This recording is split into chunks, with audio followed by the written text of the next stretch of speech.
मित्रांनो, नवीन वर्ष सुरू होण्याआधीच या वस्तू घरात नक्की आणा. या वस्तू घरात आणल्यानंतर तुम्ही या वस्तूंना देवघरात ठेवायच्या आहे आणि रोज सकाळी उठल्यानंतर या 3 वस्तूंचे पूजन करायचे आहे. या 3 वस्तूंनीच आपल्या घराचे भाग्य बदलेल आणि धन, संपदा, आरोग्य, शांतता, समाधान जेही आपल्याला हवं असतं, आपल्या परिवारात जे आपल्याला हवं असतं ते सगळं आपल्याला नक्की मिळेल.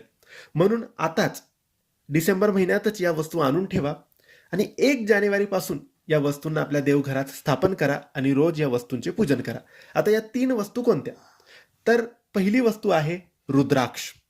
आता कोणतं रुद्राक्ष घ्यावं, किती मुखी रुद्राक्ष घ्यावं, तर तुम्हाला जे मिळेल ते घ्या. 1 मुखी, 2 मुखी, 3 मुखी, 4 मुखी, 5 मुखी, जेही तुम्हाला मिळेल, जेही तुम्हाला घ्यायचं असेल ते तुम्ही घ्या. श्रीयंत्र घ्या आणि एक पिरॅमिड घ्या. श्रीयंत्र, पिरॅमिड स्वामींच्या केंद्रात सुद्धा